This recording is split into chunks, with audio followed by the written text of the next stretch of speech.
Hello everyone, welcome back to my channel, or welcome if you're new. Today's video might get a little bit longer than usual because we're going to be reviewing all of the books that I read this past April.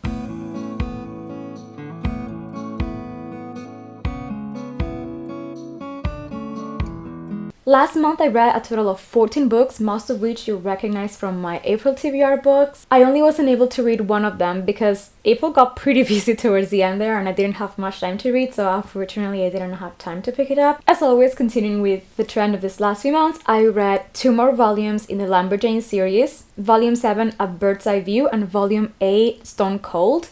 Both of these were pretty decent stories. I still love the characters and their development and how slowly we're getting to know the bigger picture. They were both so much fun to read. I still love the art and the characters, but they weren't really my favorite out of the 8 volumes that I've read so far. If I had to pick my favorite of the 2, it probably would be Volume 8 Stone Cold, and I rated both of these 4 stars. Then continuing with the books that I read as opposed to audiobooks, which we'll get to later, I read 4 books this month. The first one that I finished was Return to the Isle of the Lost by Melissa de la Cruz. This copy in particular is in Spanish. This was an okay read. The story overall was funny, entertaining. It was pretty quick to read.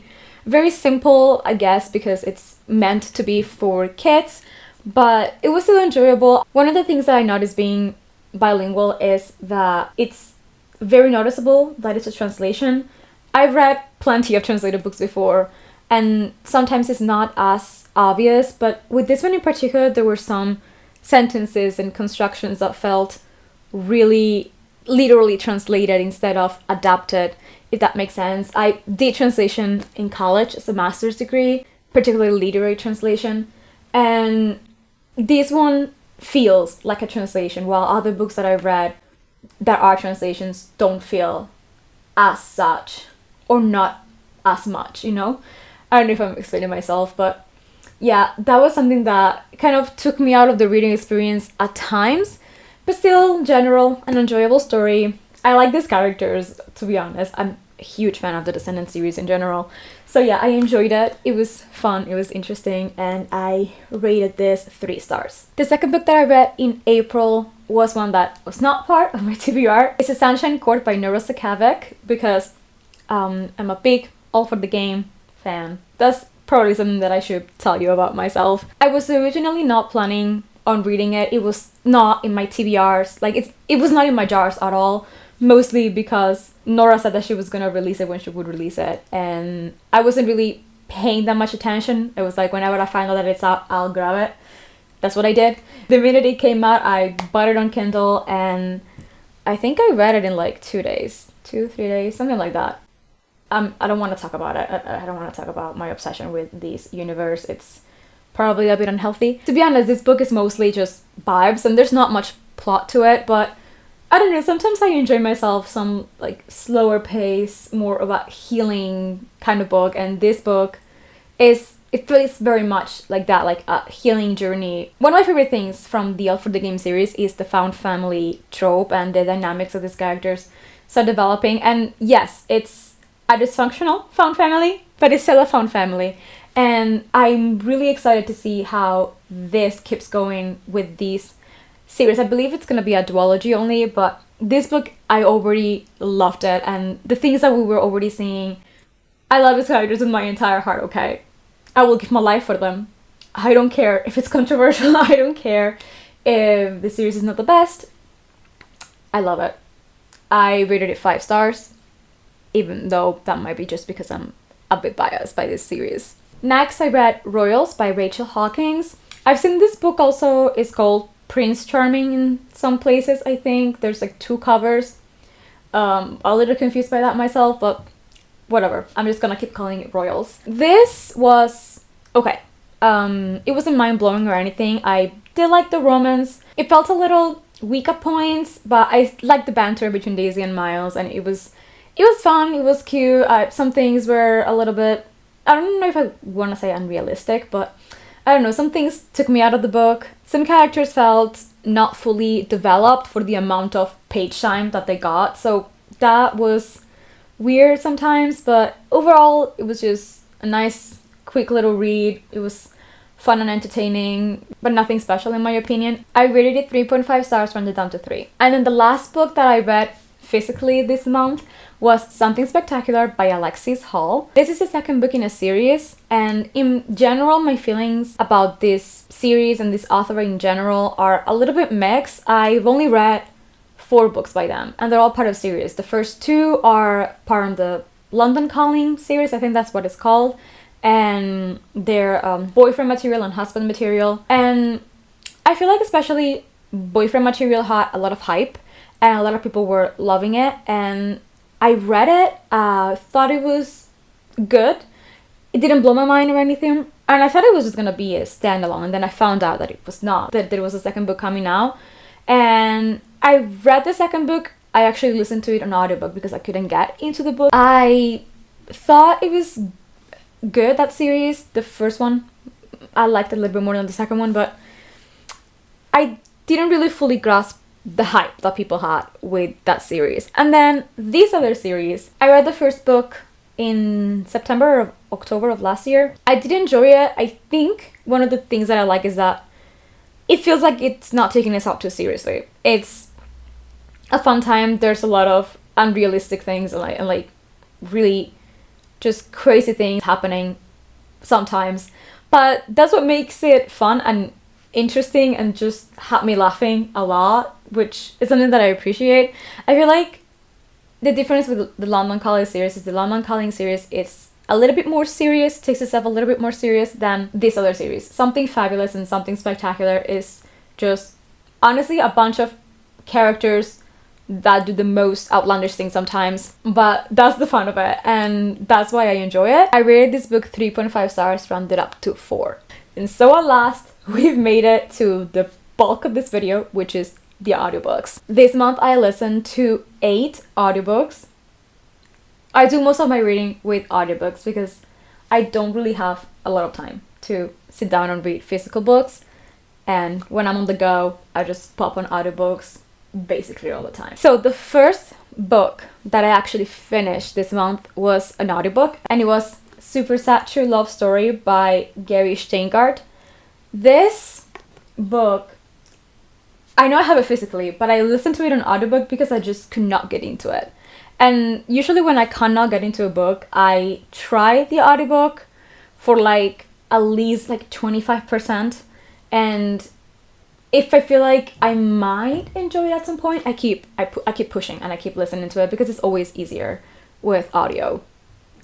So I just kept listening until the end. I did finish it, and no, this book just feels like it wasn't for me. I did not connect with the characters. I did not fully grasp the intent of the story, and I don't know, in general, I just really didn't like it. I rated it 1 star. Next, I listened to With or Without You by Eric Smith. And this book, now I have conflicting feelings about it. At the time that I listened to it, I enjoy it. I kind of have fun with it. It was a very quick listen. I don't know, it felt dynamic, and it was not fully what I was expecting it. I was expecting the romance to develop a little bit differently. It was still a pretty enjoyable read, and I think coming off from Super Sad True Love Story, that kind of helped me enjoy it more because I had not a good time with the other one. So getting into this, I don't know, I was enjoying it quite a bit. I liked the characters for the most part. There were a few things and a few decisions that they made that had me rolling my eyes really hard, and just some things felt a bit forced. I feel like if I read it now, I probably would enjoy it less than I did. I rated it 4.5 stars, rounded down to 4. But like I said, if I read it now, probably would be closer to like 3.5 stars. Next, I listened to The Faithless Hawk by Margaret Owen. And I don't really know what to say about this book without spoiling it, as it's the second book in a series and it's the conclusion. But I loved it. I enjoyed it so much. The way that everything builds up and leads to the end. And like I said, I don't want to say anything that will spoil even a little bit of this book because it's such a great experience reading it, listening to it in my case. And I loved it so much. What I really enjoyed about this series is that the first book had its own plot, and it was still connected, and it was always building up to this book and this conclusion and this resolution, and it feels that way. but it still stood on its own. It didn't feel like filler to get to the point that we are, and both of the books had their own plot, pretty defined, but still interconnected, and the ending was amazing. I really, really liked it. If the synopsis sounds at all interesting to you, please pick this series up, because really, really did not disappoint. I rated it 5 stars. Then I listened to Lack of the Titanic by Stacey Lee. That was its book, A Roller Coaster of Emotions. I loved it. The writing was great and the story was amazing, but I kept having to remind myself what we were. Like, I was so immersed in the story and I was so compelled by these characters and what they were going through and what they were doing that I kept forgetting we were on the Titanic, and I kept forgetting what was coming. And oh my god, I fell in love with so many of the characters so quickly, and I just formed this huge attachment to them. And then when the inevitable happened, oh my god, I feel like I was crying for like the last 30 minutes of listening to this audiobook, and then kept crying for like a while after it was done. Oh my god, seriously, huge roller coaster of emotions. I knew it was coming. Everyone knows the story of the Titanic, so we all know what was meant to happen eventually at the end of this book, but it was still surprised me. Some of the things, like the way it was handled, and I don't want to spoil anything, but yeah. Oh my god, did I cry with this so much. Loved it. 5 stars. And now I made it to one of the books that has me the most conflicted of all the books I read last month, and that's Infinity Kings by Adam Silvera. So I first read this series, the first book, when it came out.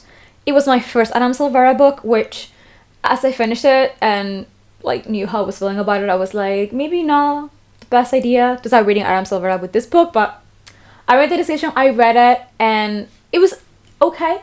I didn't love it. There were some characters that I did not like, and some decisions that I did not like, but then I continued. I was like, okay, let's read the second book. Maybe it gets better.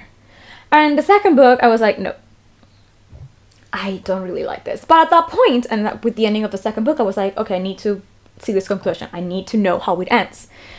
This book had me so frustrated. Oh my god. I feel like I liked the ending somehow, miraculously, but as I was reading the book, I was like, if this doesn't end the way I want it to end, I'm gonna be so disappointed, and this is gonna get 1 star. Because one of the characters in particular, oh my god, I yelled so much at my phone while I was listening to this audiobook. I had to stop multiple times during this character's POV because I was so enraged. And I guess that only means that the audiobook narrator that reads that POV did a great job, because god, the way he narrated this POV, I wanted to throw my phone on the floor multiple times. I really did. But eventually got to the end, read the ending. The resolution was okay. It was not what I expected, in a good way, because we get this whole preaching the entire time. I don't want to get too into spoilers, but we get a lot of preaching about the siblings and like their bond and everything, and I was expecting some sort of I don't know how to explain it, again, without going into any spoilers about the ending, but I was expecting it to be a lot more lenient on the characters that I hated than it ended up being.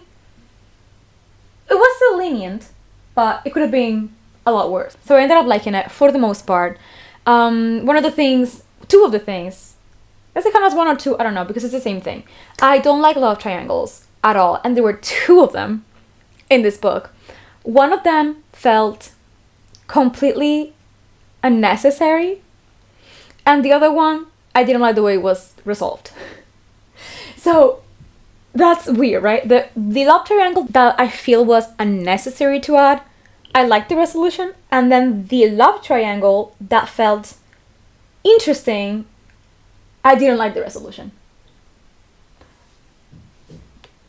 Make of what you will. Honestly, the love triangles didn't take away from my enjoyment of the book all that much. I was annoyed every time that anything revolving the love triangles was mentioned.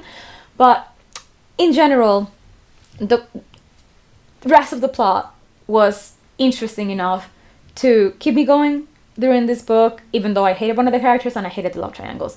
But yeah, in the end, I rated it 3.5 stars, rounded down to 3. Next, I listened to In an Orchard Grown from Ash by Rory Power. This is another case of a book that I started reading here and then I could not do it, so I switched to audiobook. Mostly, one of the reasons why I couldn't get into it was the size.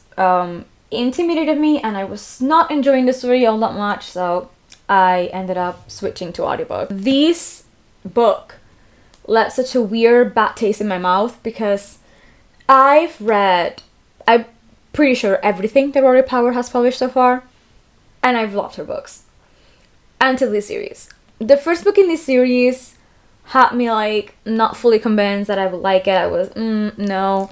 I'm pretty sure I rated it like 2 or 3 stars. I don't remember off the top of my head right now, but it wasn't my favorite, and I was like, okay, well, maybe it's just like slow, it's building up to the second book, whatever. Let's give it the benefit of the doubt, because it did feel a lot like it was just giving us a lot of background story, a lot of build up, a lot of information that we didn't know that happened before, and it was really slow, but it felt like it was building up to a great political rebellion, and like it was building up to a great thing.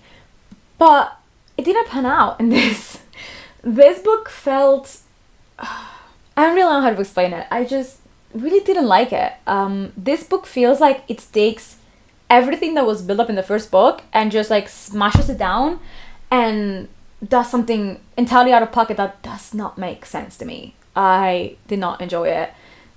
The build-up that we get in the first book that could have meant something, that could have been worth something, it ends up not being like valuable at all, because this feels like it completely derails from that. Yeah, it just feels like it undid everything that was built in the first book, and it was really disappointing. I rated it 1 star. And then we go from a very low point to a great point. I listened to Where Sleeping Girls Lie next, and that was such a good book. I was on the edge of my seat listening to the audiobook the entire time. I did not want to stop listening. It was that good. The writing is amazing, and just the way everything is built and how slowly you start learning little details about the main character. Right now, I don't remember if it was first or third person narrator, but regardless, it does feel like we know the main character, but we don't, and like we're slowly knowing more details, and just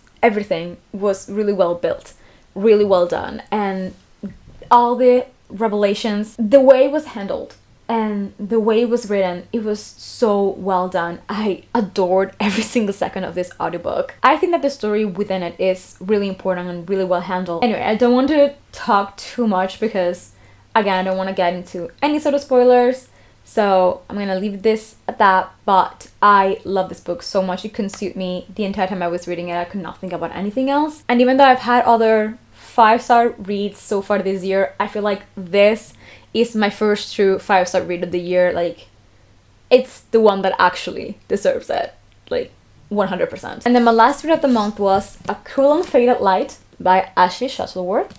This book, I didn't even try to read it. I just went straight to the audiobook because chunky, and I already started reading it a while ago and it was taking me some time to get into it.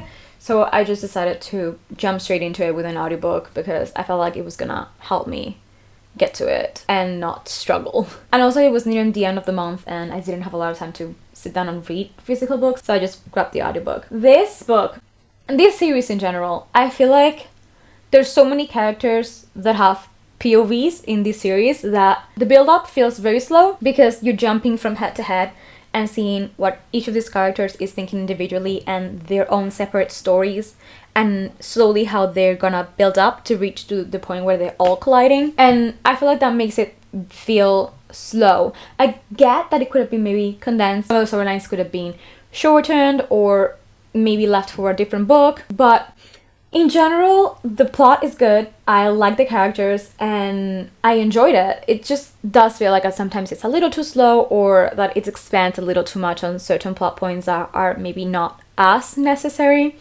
But yeah, I really enjoyed it. Probably liked it more than the first one. Well, the first one is related and it's important to the story in this one and what's coming next. The first one was a really winded way of introducing the characters and the setup, because the real plot does not begin until this book. And probably like towards the end of this book is when what I feel is the main point of the series starts developing. I feel like it could have benefited from both books being a little shorter, or just maybe this size, but just one of them. So yeah, I liked it. Really entertaining, but feels unnecessarily long in my opinion. I rated it 4 stars. So we made it to the end of this video. Those are all the 14 books that I read in April and my thoughts and feelings on them. In general, I would say it was a pretty good reading month, but there were ups and downs with some of these. But yeah, let me know what you think if you read any of these books, and also tell me about the books that you might have read this past month and how you felt about them. As always, thank you so much for watching and see you next time. Bye!